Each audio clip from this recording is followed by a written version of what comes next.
Welcome everybody.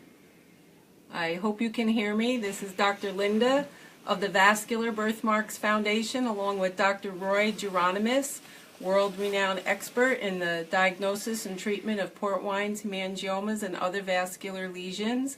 Dr. Geronemus is from the Laser and Skin Surgery Center in New York, and we're all happy to be with you today to discuss the importance of laser treatment for port wine stains and infantile hemangiomas.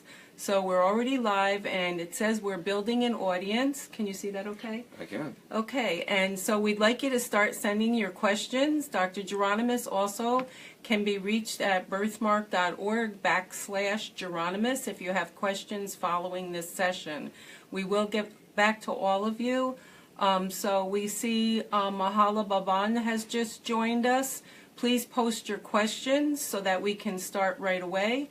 We see more people have joined, and we'd like to see your questions start popping up so that we can get right into answering your questions on treating port wine stains and hemangiomas and other vascular lesions. Hi Jody, with the laser and topical drug combinations and any other combinations. So please post your questions. I see Lisa's on. Hi Lisa. Lisa Marie Bianchi's on. So let's see some of those questions start appearing because we only have 1 hour. Typically what happens is the questions come in a big clump. So if you have your questions ready, start posting them. Dr. Geronemus is located in New York City at the Laser and Skin Surgery Center on East 34th Street, and he treats vascular birthmarks and other dermatological conditions. Okay, so we have 10 people that have logged in so far. Please post your questions to us so we can begin answering them. Let's see, I just want to keep track of the time here. So it's 11:02. And we are only on until 12 o'clock.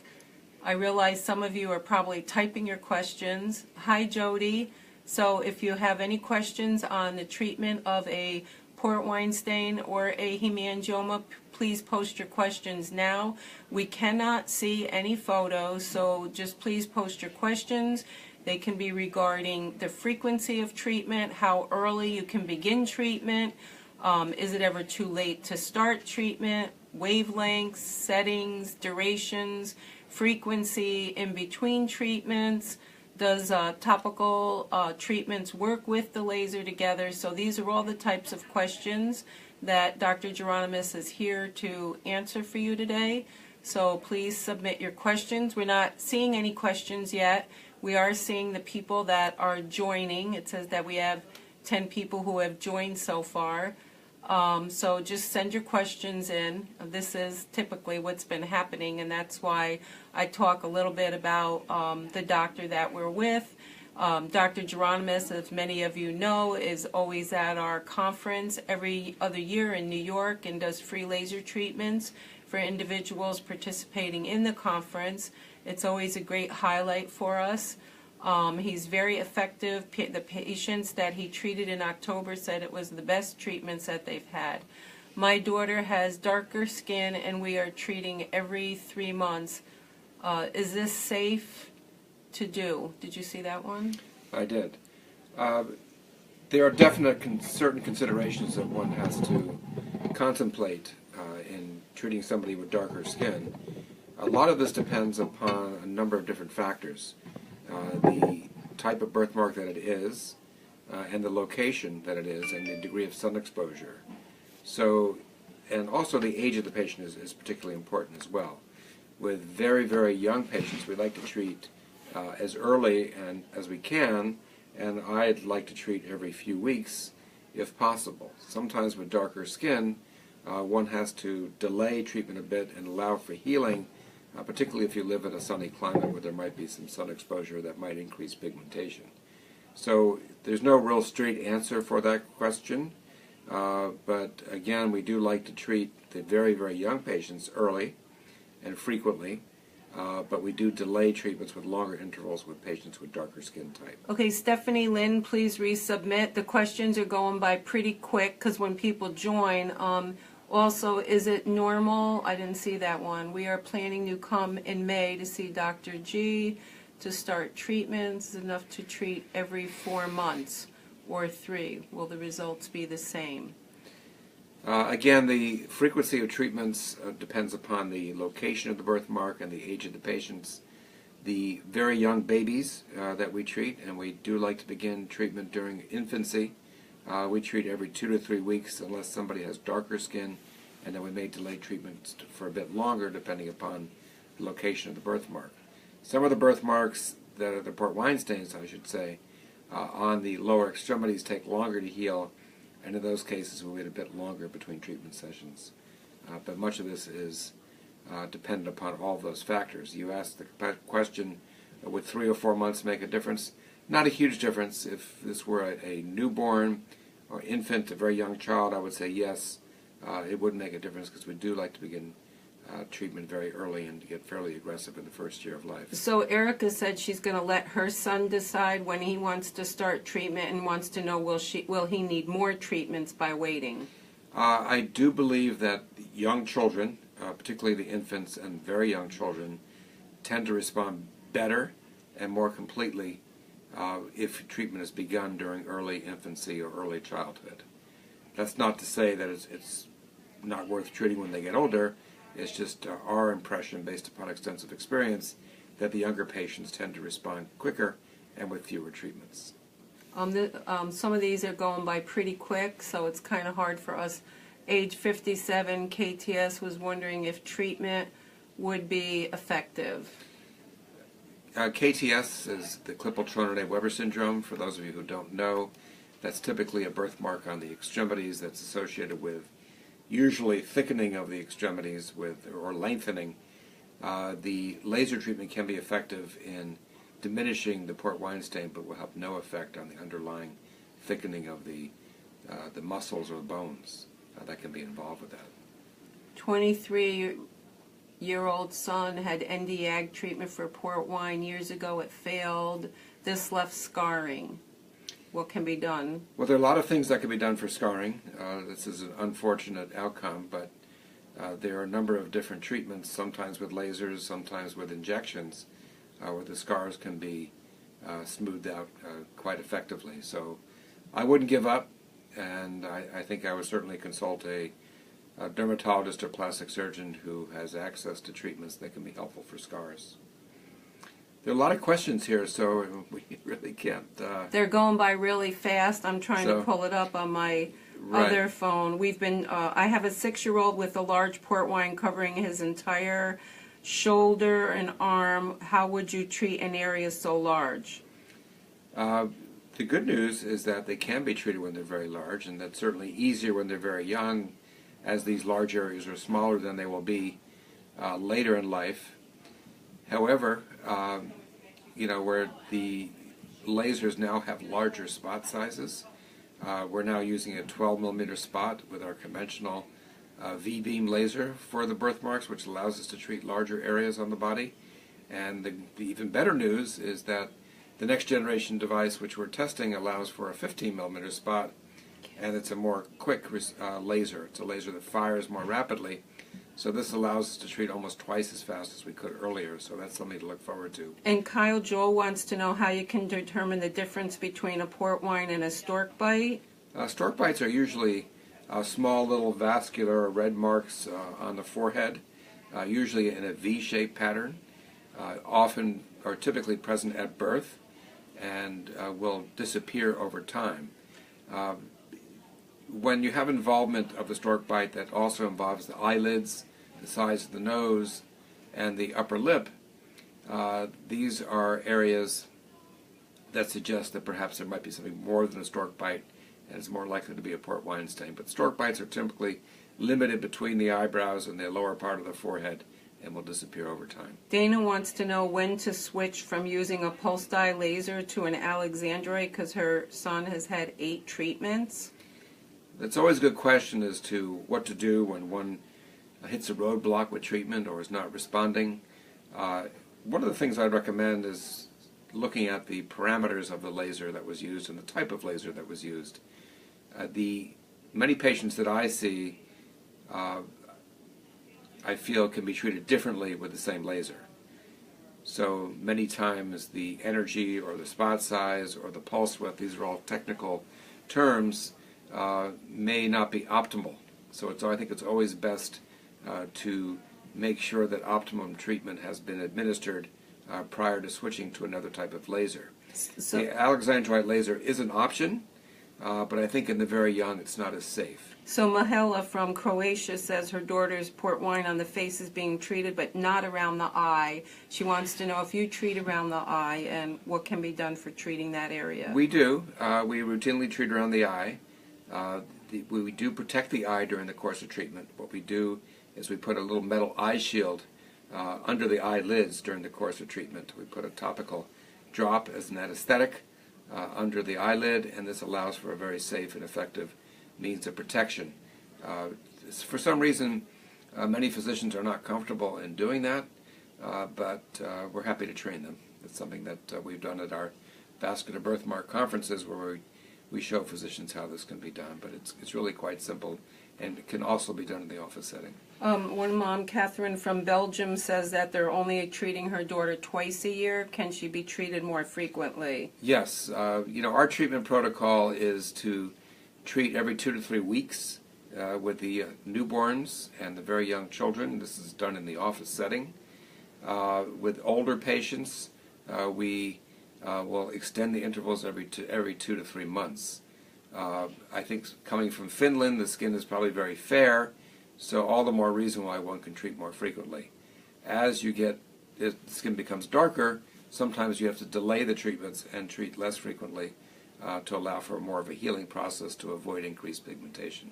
From another one of our international moms wants to know if she's happy with the clearance that's been achieved, why does the baby need maintenance, and should the baby have maintenance? The baby's not even 1 year old. If the clearing is adequate or complete, and that can happen and often does happen, there's no reason to do anything. You don't need maintenance unless, in fact, you see that the birthmark is returning. Okay, that's a good answer. I'm trying to go through these. Let's see what we see on there. What is the difference between alexandrite and V-beam? 2 different wavelengths of light. One is yellow light. That's the V-beam, which uses a pulse dye laser, and the alexandrite is red light. But there's also a difference in terms of how the light is administered, where the V-beam has what's called a shorter pulse width. It's delivered for a shorter period of time compared to the alexandrite, which is a longer period of time. But my preference, again, is to do as much as you can with the pulse dye laser before considering the alexandrite. I see there's one question here, what's new for adults with port wine stains? Yep. I think the alexandrite is certainly an option for those patients. Many times what happens with older patients with port wine stains is that the birthmarks get thicker and you get these little nodules. And these are something that are easily treated with a YAG laser. And we've done quite well with that, with the little bumps that occur as the port wine stains mature. The other thing that's new with port wine stain treatment is that we're just a few months away from the next generation V-beam, something that we've been working on in our office by the Syneron Candela Corporation, and they are going to be introducing probably in the latter part of this year, hopefully sooner, what will be known as the V-beam Prima, and this is a laser that allows for higher energy. It's faster, larger spot sizes, and also adds radio frequency, which could be helpful in clearing some resistant port wine stains. That's very exciting news. Jet Bland wants to know that her son is 8 months, has port wine, started when he was 1 month, 12 treatments, but no improvement. Well, one, I think you want to make sure the diagnosis is correct. And also, I think if there's no improvement at all, then it's worth a review of the parameters, in other words, the technical aspects of the treatment to make sure that they were used appropriately.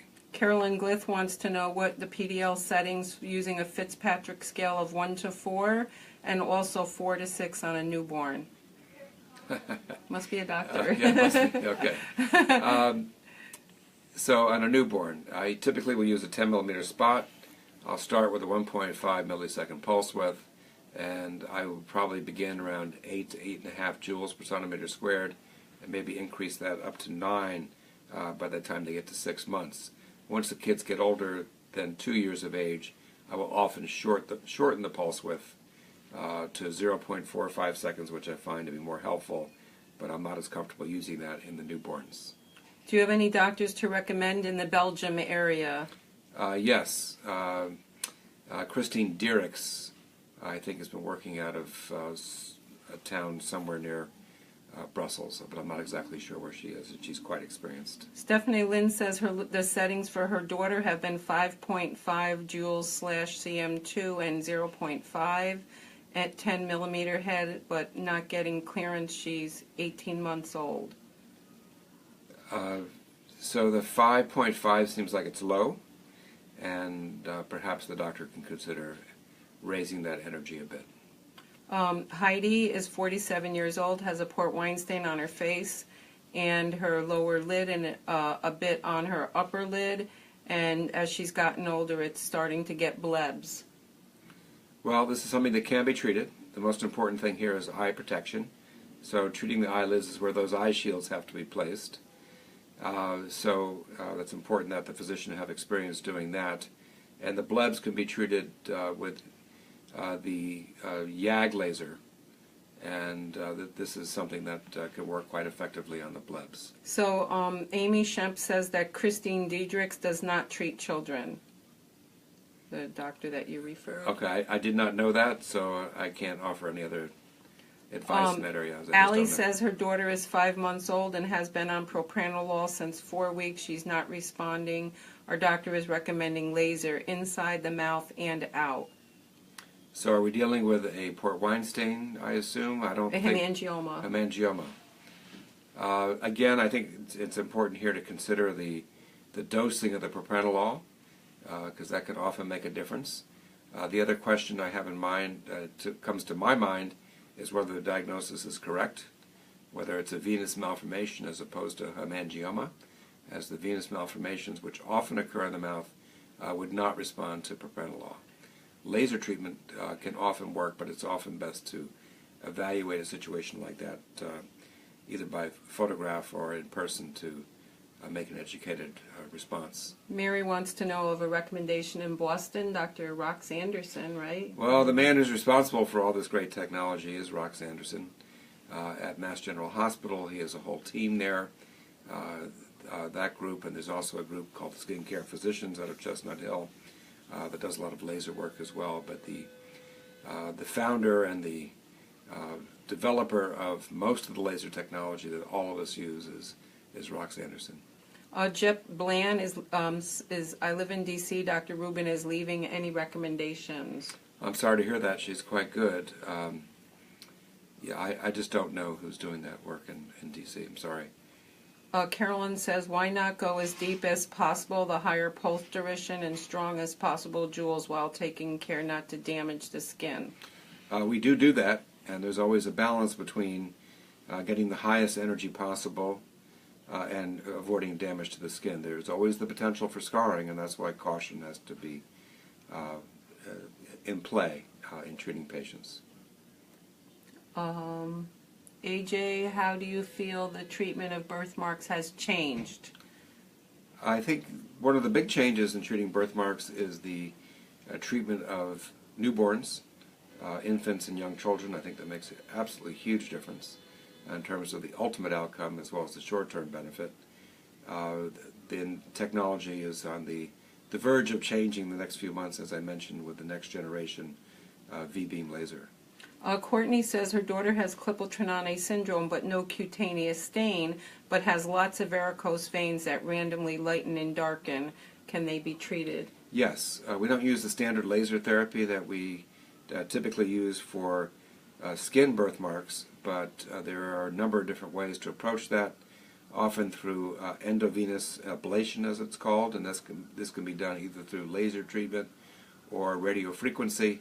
It's a method where one puts a catheter into the vein and shrinks the vein, and there are physicians who can do that quite effectively, and it's a safe and quite dramatic treatment for the for patients. So a couple of the moms, Stephanie and another one, are asking if you can talk a little bit about the settings for the pulse-dye laser. If you're not seeing clearance, how you should change. Well, there's no textbook answer. Every situation is different, so it's hard to give standard treatment recommendations. But if we do see a failure to respond or the response is slow, you have a couple of options. Many times we see that physicians are using a small spot size, and we found by using a larger spot size one can often get deeper penetration of the laser. Also, increasing the energy to a point where it's still safe is an option, and shortening the pulse width is something that many physicians don't do. Don't take advantage of that opportunity, and I think that can make a very big difference. So there are a number of different variables that one can choose, and I think if we have this conversation a year from now, it'll be different as well, because we'll be using radio frequency for some of the more resistant port wine stains, and we're learning now about how effective that can be. So Dorothy says that her daughter has a lot of these irregularly placed, like stork bite marks on her body from her foot to her belly in patches, and she wants to know if she should push for laser treatment. The doctor's not sure what it is, but she wants it to be treated. Well, you can always do a test area, and we do that sometimes when we're not sure. You can try a small area and see if there's a response. If it looks good, then continue treating a larger area. Okay, one mom said how her son is 8, or it says, how frequently would you treat port wines to the face in children 8+, 8 years old and over? How frequently would I treat port wine stains 8 years? Yeah, in the face of children. Generally, I would treat every 3 months or so, sometimes 2 months, and that would be ideal. If some patients have darker skin, let's say they're black or Indian, sometimes we'll delay treatment for a longer period of time to allow for pigmentation to resolve. So Catherine says her 22-year-old month has V1, V2, and V3. She's had treatment since 7 months, every 4 to 5 weeks, with the V-beam, Perfecta, no general anesthesia, and numbing cream. She's wondering about what the best settings would be. It's hard to say. One of the things that you can do, VBF does allow for photographs to be sent. Is that correct, Linda? Right, yep. It's best to send photographs Yep. to the Vascular Birthmark Foundation, and then one of the physicians can make Right. an assessment, because it's hard to say that without seeing. And Dr. Geronemus is always willing to review images, and you can send him to birthmark.org/Geronemus and include an image with any details if there's been any treatment. We have a question from Samantha on a genetic link. Her grandfather has an AVM and her son has a port wine stain. There have been some genetic mutation, or a genetic mutation that's been found with the Sturge-Weber syndrome. I'm not sure that's true with AVMs. My guess is that it's probably coincidental between the port wine stain and AVM. Okay, Jennifer lives in New York City. She has a port wine stain on her hand, and she wants to know if treatment is effective on the hand. Treatment on the hand is typically much slower than other parts of the body. That's one of the reasons we like to get to the newborns as quickly as we can, because we do a much better job on them. It's not to say that port wine stains on the hands can't be treated, but the response is not as dramatic and certainly much slower. Yeah, she had treatment since she was 6 weeks old. Okay. So one mom, Adriana Gersiam, said her baby had treatment. It's not noticeable anymore. Should she keep going? No, I would not. It was not noticeable and is cured. Right. There may be some changes as the child gets older, particularly around puberty, pregnancy, or birth control pills, because there's often a hormonal response. But I would do nothing and just observe for possible recurrence. Jody Lee wants to know, why are some locations more stubborn than others? That's a good question, and I think one of the important things we realize that not all port wine stains are the same. We do know that lower extremities, below the knee, below the elbow, on the hands and feet, are much more difficult to respond. I believe this has to do with dependency, where blood flow is different in those areas.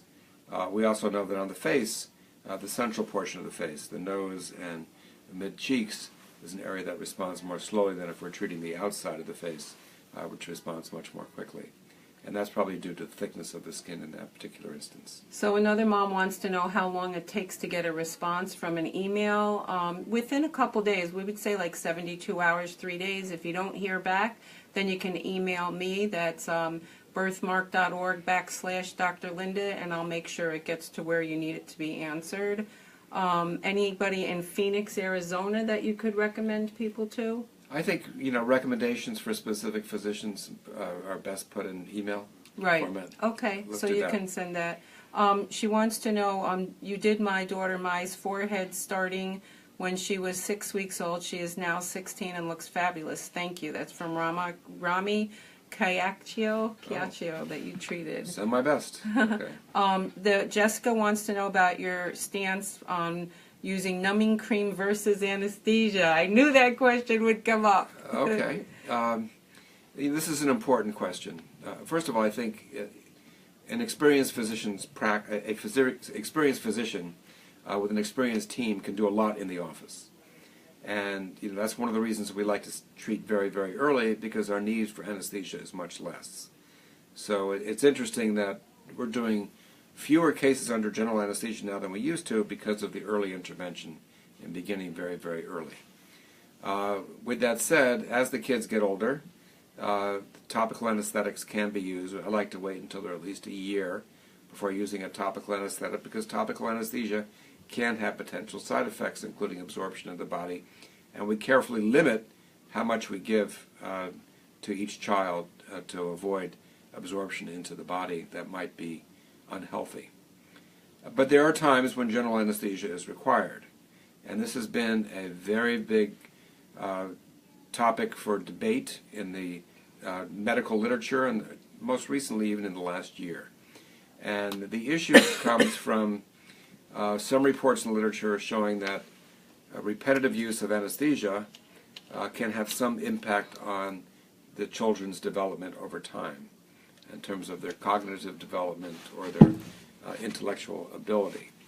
Now, most of the birthmarks that we treat are done in such a way that the treatments are very safe and they're very quick and very different than the studies that were done that showed the problems with these kids over the long term. We recently published a study in one of the dermatology journals showing that we did not find a difference in terms of the outcome of children who had repetitive treatments for vascular birthmarks. And I think one of the reasons for this is that our treatments are shorter, and also our study was done more recently than the older studies where anesthetics have improved. So I think, I don't know for sure, but my guess is with these short procedures, there probably is not an increased risk to these patients, but I can't say with absolute certainty. But with that in mind, we do like to treat as much as we can in the office setting, either without anesthesia when they're very, very young, or with topical anesthesia as they get older.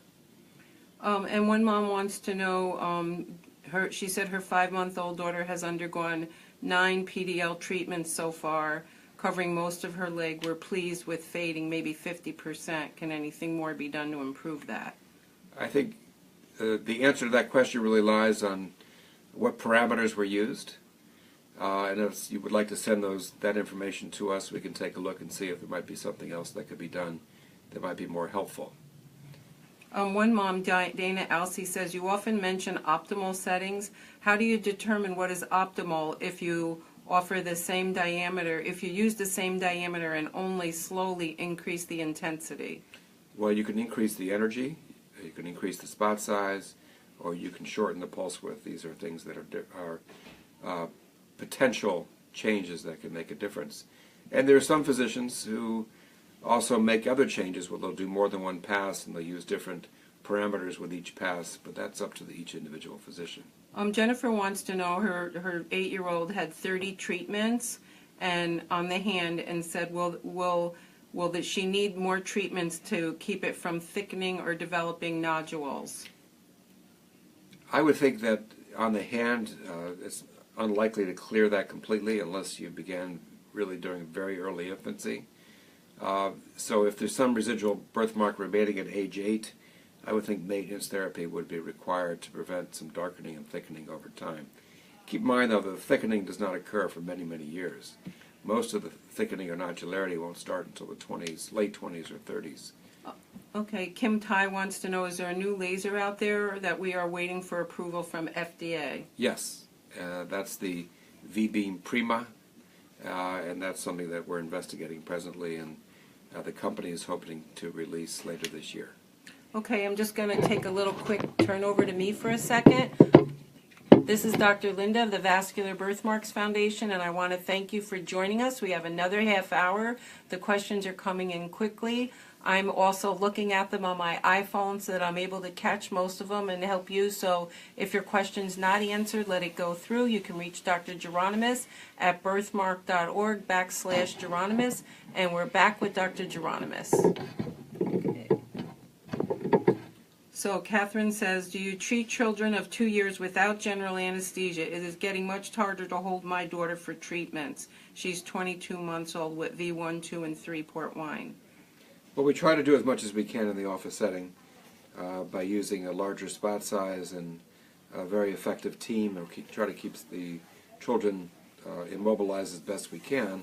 But there does come a time when general anesthesia is required, and so we offer both options and vary the opportunities based upon the response to the children in the office and also the parents' willingness to tolerate a procedure, have their child tolerate a procedure in the office or undergo a procedure in the hospital. Which is better for port wine, a V-beam or pulse dye? The V-beam, the pulse dye is the V-beam. They're interchangeable. Keep in mind there are basically, in the U.S. at least, 2 different companies that make pulse dye lasers. There's the Cynosure device, which uses air cooling, and the V-beam, which is made by Syneron Candela. So if one's reviewing the parameters of each, one has to keep in mind which device has been used. What settings would you use that would be ideal for brown skin? I'd have to see the photograph, but typically with darker skin we'll use lower energies and avoid the very short pulse widths to avoid any increased pigmentation as a consequence of the treatment. Somebody wants to know, how is the new laser different from what's out there? The new laser has more energy, it's faster, has larger spot sizes, and also adds radio frequency. And we're just determining now how effective all of these different variables are. So we're hopeful it'll change how we approach vascular birthmarks, and there appears to be some evidence that that may be the case. One mom, Krista Troy Meyer, or one person said she doesn't understand what a port wine stain is. I'm not sure, it's only showing part of her question. A port wine stain is an overgrowth of blood vessels. If one has a lot of blood vessels in the skin under normal circumstances, but with a port wine stain you have an increased number of blood vessels. And sometimes they're interconnected with the nerve supply as well, and typically over what we call a dermatomal distribution, which is the distribution of nerves in the body. One mom, Dana, wants to know, do you use 7mm diameter on young babies? Our doctor switches between 7 and 10. And do you use 45-second pulse duration? Yes and no. I think a lot depends upon the particular birthmark. I generally will not use a 7mm spot on a port wine stain. I do use them routinely on hemangiomas for different reasons. And so I vary between a 10mm spot, most commonly on the face, and we'll use a 12mm spot in treating on the body. And soon we'll be using a 15mm with the new device when it's approved. When do you treat a hemangioma with a laser? I treat hemangiomas that are superficial and sometimes mildly deep. Hemangiomas can be superficial above the skin, they can be deep below the skin, or they can be both. And those that are more superficial and red, I think can respond quite nicely to laser treatment. We often combine that with topical timolol gel. So we either use the laser alone or timolol alone. Those hemangiomas that are deeper in involvement would benefit from oral propranolol therapy. The one mom from Europe wants to know, if she comes here to see you, how often would her 8-month-old son need to come for treatments to be effective? Well, it depends on where the birthmark is and the pigmentation of the skin, so it's hard to say as a general rule, but typically we treat the young children every 2 to 3 weeks at that age, and sometimes a little bit longer if they're darker. So one mom has a 13-year-old daughter who had a hemangioma. It was removed, but there's still some vascularity and some skin differences on it. Can that be treated with any laser? Yes. Typically when you have a partially resolved hemangioma, the redness can be improved quite a bit with the same laser we use for port wine stains and active hemangiomas. If there's a change in texture, we have what we call fractional lasers that can be used to smooth out any residual changes on the skin. Laura wants to know, will the new laser be available for children? We have not tested the laser on children as of yet. I would think so. There's no question it'll be used in its standard format without the radio frequency. The question is, will the radio frequency offer any particular benefit in young children as well, and can that be done safely? A lot of you are asking for recommendations in different cities and states. You can email me at birthmark.org/Dr. Linda, or go to our website to find those. We're also updating our physician resource list, and if we don't have one, we will ask Dr. Geronemus or Dr. Nelson to give us a recommendation, so we will get back to you. Leslie wants to know, is there any reason why the UK only treats every 6 months? I'm not sure if there's any law in the UK about that, or a rule with the National Health Service there. I think that's not necessarily ideal. Sometimes there are restrictions placed by insurance companies or governments as to how often one can treat, but that I don't believe that's in the best interest of the patient. I did see a question here from my favorite family from Malta. Yes, oh yes, I see. Asking about how often we give general anesthesia for children. Typically, I'd like to wait a couple of months, to about 2 months between treatments with general anesthesia, and sometimes 3. Chelsea Cortez Lopez said her 2-month-old's scalp and hairline's not being treated, and she's worried that it'll develop nodules and thicken when he gets older. So I don't treat the scalp either. The reason being is that the laser, particularly the children, can impact hair growth, so we avoid eyebrows as well. Sometimes I'll treat the eyebrows very conservatively, just so there's less of a contrast between the eyebrow and the surrounding skin, which is improved often dramatically.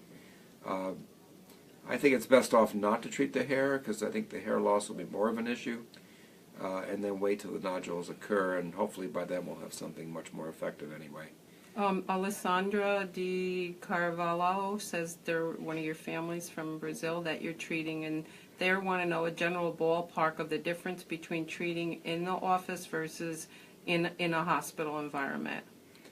A ballpark in terms of Cost. Once you go to the hospital, there are additional costs. The physician costs are the same, but if you go to the hospital, then you have to pay for the hospital use, the anesthesia, the operating room, and recovery room. So it's significantly more expensive in a hospital compared to an office setting. Melinda wants to know if she can get a black ink tattoo over her port wine stain on her neck, and should she have any health concerns? I think you can get a tattoo over the birthmark. Keep in mind that during the course of the tattoo placement, there's likely to be more bleeding during that procedure. So I would warn the tattoo artist that may happen, and certainly have a physician available in the event that there are any issues. Jamie wants to know if there's any information on the sensitivity with port wine stains, and I've heard this question a lot, where the babies get eczema around the port wine or on it. Yes, that is an issue. I think port wine stains in general are more susceptible to eczema, and we do see it more commonly in patients who are undergoing treatment. So you add those two things together, a port wine stain plus port wine stain undergoing treatment, there is a much higher incidence of eczema. We generally treat that with topical anesthesia. Sometimes taking a break from treatment can help things resolve. We see that more commonly, at least in this environment, more frequently in the wintertime. Alicia wants to know your thoughts on topical sirolimus for port wines in infants for treating. So this has been a source of controversy. There was a paper published where sirolimus was used following laser treatment of port wine stains, and they found some benefit.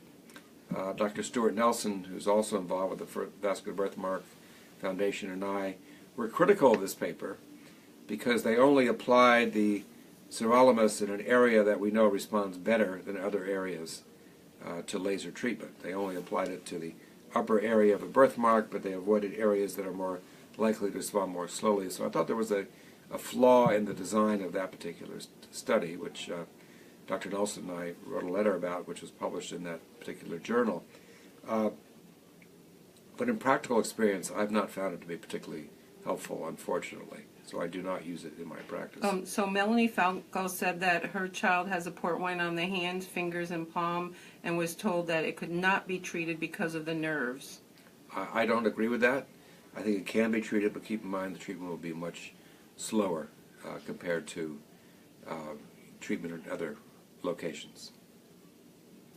Any benefit from laser with KP? Her daughter has keratosis pilaris as well as a port wine stain.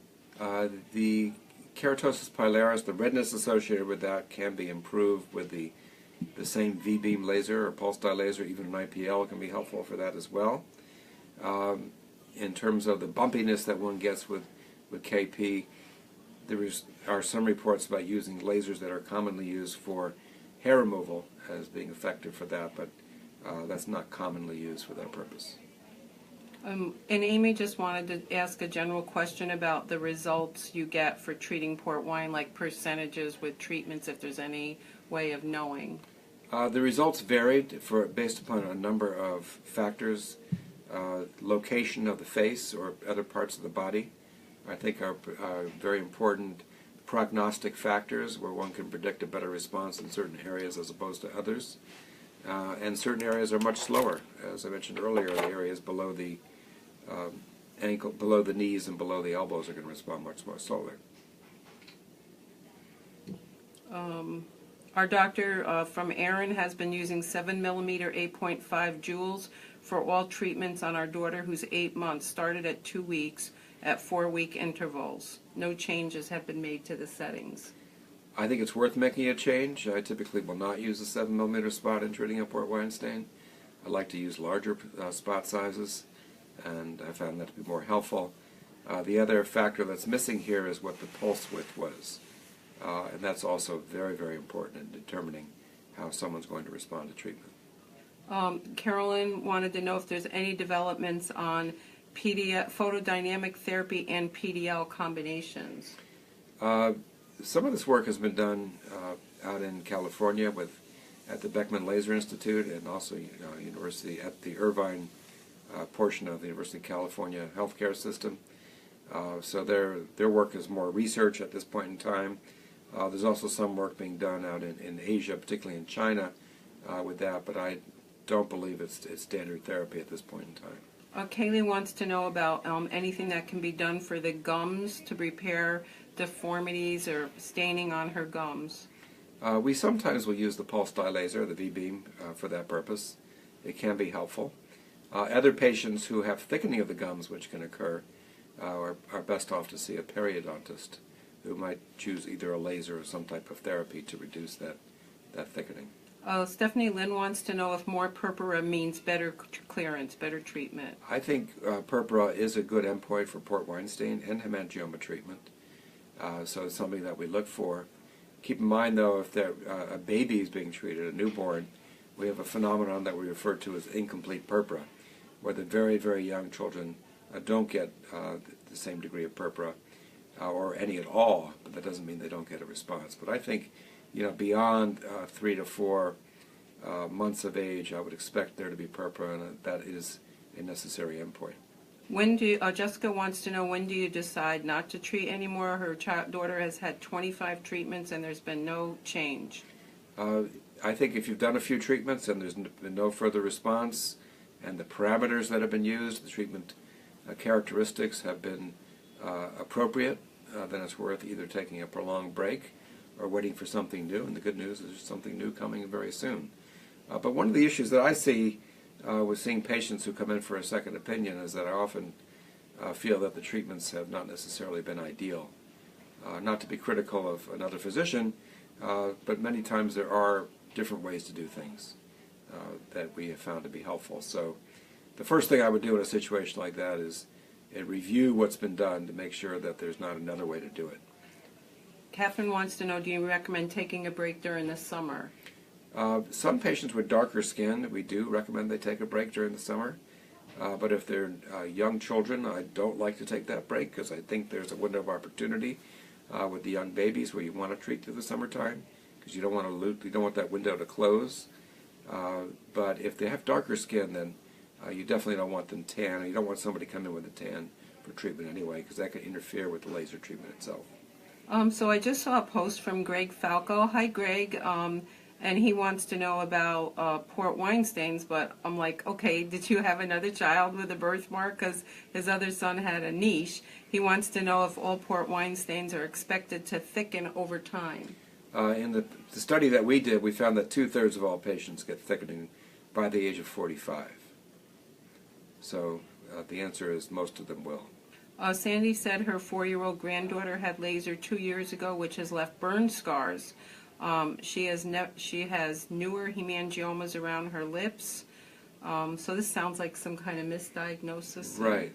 Improper treatment.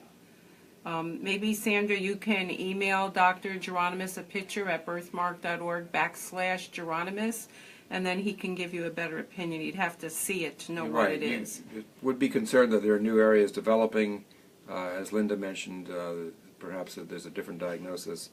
And scarring can be treated as well. I mean, it's an unfortunate consequence, but it is a risk, and it can be treated in most cases to the point of significant improvement. And no Babol from the Philippines. We just trained Dr. Cirillo. We had a clinic there last week with Dr. Levitin, and you can email me at birthmark.org/Dr. Linda, and I can try to get some information on treating a hemangioma of the tongue. I don't know if you want to address it, but I'm not even sure if it's a hemangioma or a malformation of the tongue. Right. Many of the vascular malformations in the mouth are not port wine stains and are not hemangiomas, but may be either venous malformations or arteriovenous malformations. So they're alternative considerations. So Ashley said her daughter got a blister where the area was treated. Does that mean the setting's too high? It could mean just increased sensitivity of that particular patient, or the setting was too high. But if it happens over a larger area, then one would have to consider adjusting the parameters to avoid that from happening in the future. So Juan said that he works out, he does body boxing, and that he's never had his treated. It's on his tricep, but that it does hurt. So is that something he should look into? I think if it does hurt, I would look into it. That makes me think that perhaps it might be something else. Typically, port wine stains or hemangiomas will not hurt.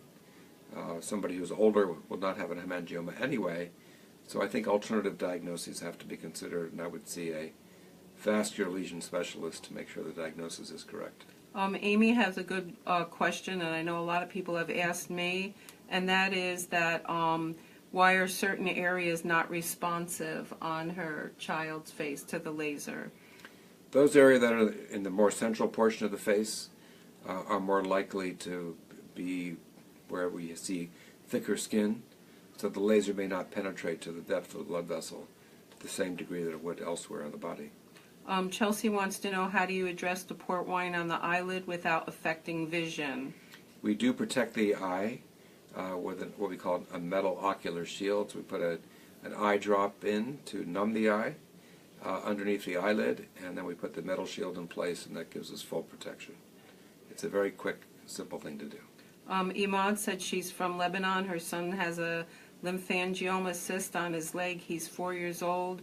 She's done 2 treatments in Germany with OK432. Okay. Many times lesions such as these require something other than laser treatment. I would recommend an evaluation by an interventional radiologist who has experience in vascular lesions, and the VBF does have Right. consultants who can help in that regard. Right, and they can email me at birthmark.org/Dr. Linda. Aaron wants to know, why do you not use 7mm on babies? I think if one goes higher with a 7mm spot, there can be excessive energy, so it's often not as safe. And also you don't get the depth of injury to the blood vessels that one is looking for with the smaller spot sizes. Also, in treating a young child, keep in mind that the difference between 7mm and 10mm is not just 3mm when you're treating, but it's really closer to almost double the speed, so it's a much faster treatment. But I do think the larger spot sizes are more effective, and I routinely avoid the 7mm in young children. Catherine asked a question that you've already addressed, but I think it's important, where she said, how do you know when to go on maintenance and then when to start back up again? So we typically go on maintenance when we've done a series of treatments and there has not been a response to therapy.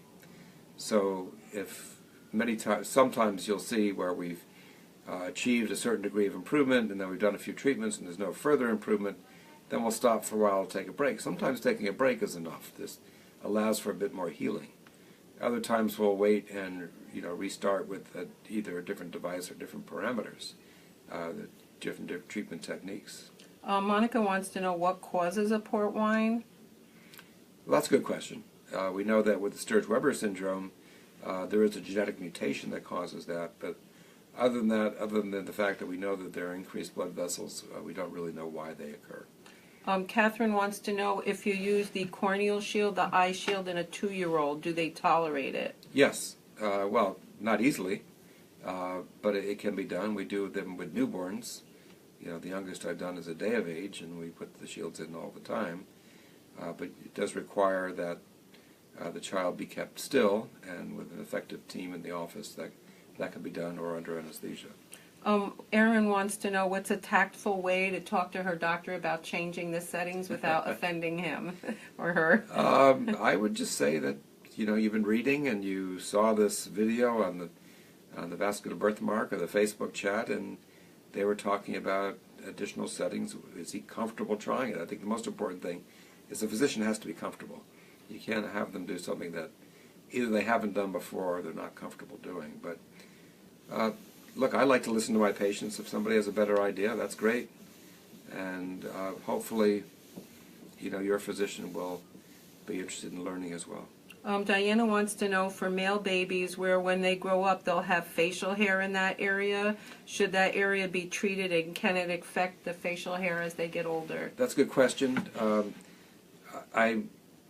Generally the answer is that it should have no effect, but I have seen a couple of cases out of the tens of thousands of treatments I've done at this point in time where I have seen some hair loss in men. But I think it's extremely, extremely rare. Extremely rare in the bearded area.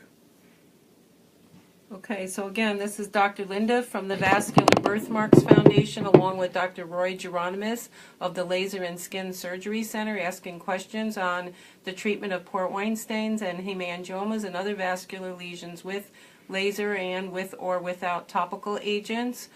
We have 15 minutes left before we have to end this session, so please make sure, if you've already asked your questions, to allow other people to come in. Oh, we have 10 minutes left. We have 10 minutes left.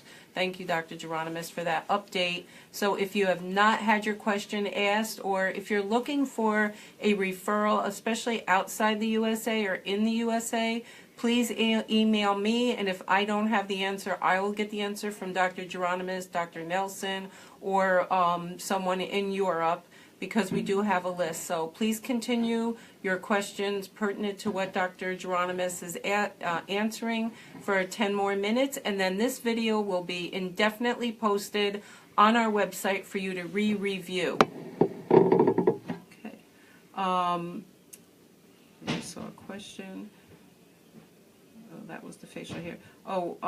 Someone wanted to know why you use the settings you use in babies. Like, what is the logic behind it? Well, the logic really comes from experience and testing what works and what doesn't over time. There are several considerations that one wants. The most important is safety. The second is effectiveness. And the third is speed. You want to get through these treatments as quickly as you can so you can get it done so it's the least trauma as possible to the young babies or children. So I think with those considerations, our treatment protocol has evolved over time as to what works and what doesn't. Mimi Anderson would like to know if there's any new angiogenesis inhibitors being tested.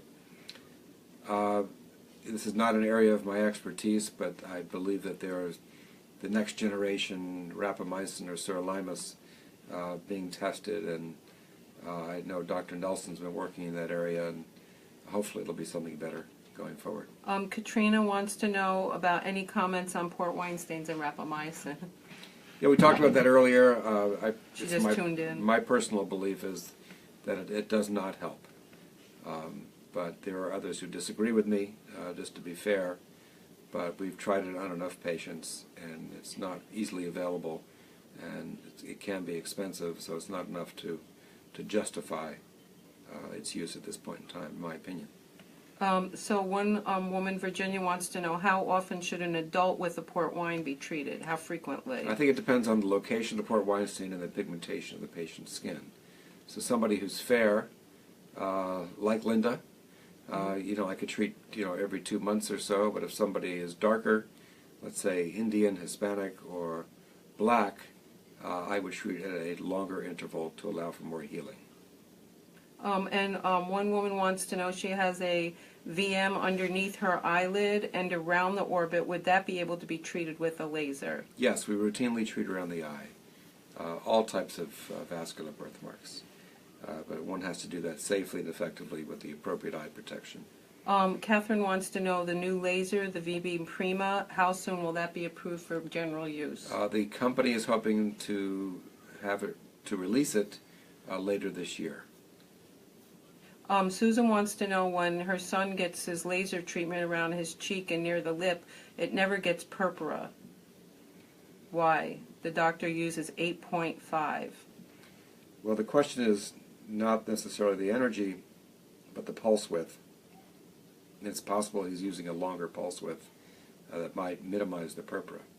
So that's a question I would ask.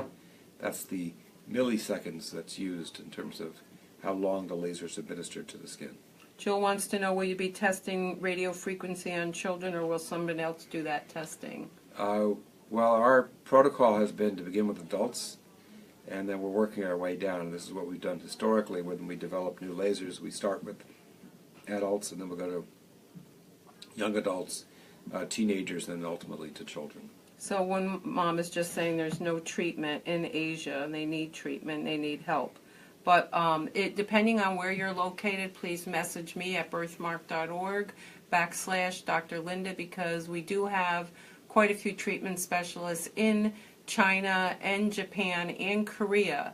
Now, if it's other areas, just let me know, because I do know that there are some major treatment centers, correct? There are. In those areas yes, of there Asia. Do you know anything about the use of amaranth oil on port wine stain? I'm not familiar. I've never heard of that.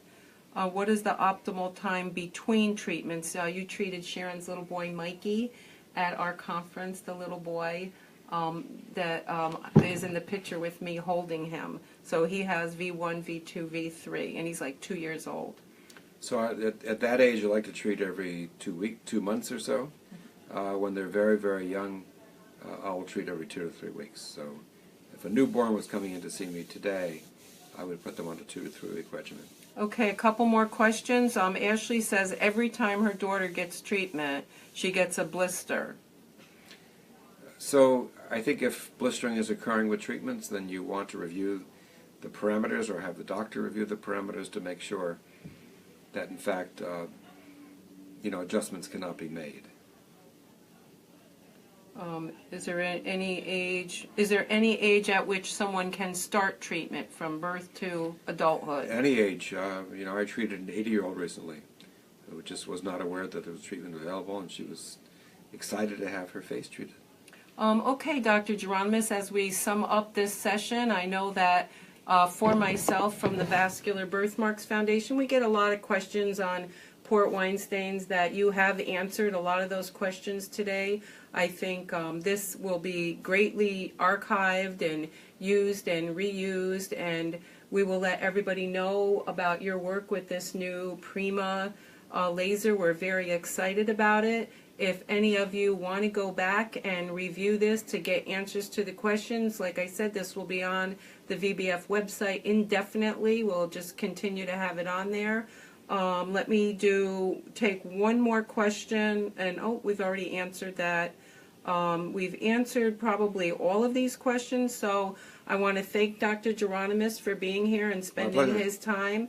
And I don't know if there's anything you want to add about the horizon for the treatment, other than I would like you to talk about why it's so important for newborns, 1 week, 2 week, 3 weeks old, to start treatment as opposed to waiting till 2 or 3. Well, there's no question in my mind, absolutely no question in my mind, that early intervention can make a huge difference.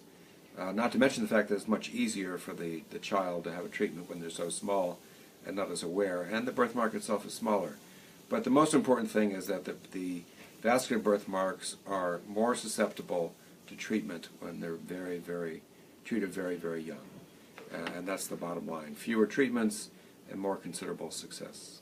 And one final question. So with these babies that are being treated, will they have a chance of getting a higher percent of clearance? No question about it. Okay. There is definitely a higher percentage of clearing and within a shorter period of time in treating very, very young infants and young children. Well, thank you, Dr. Geronemus, for joining us for this session. My pleasure. I'm going to sign out, and I'm going to sign out, too, for the Vascular Birthmarks Foundation. Thank you for joining us. And next session will be announced in 2 to 3 weeks. Thank you all.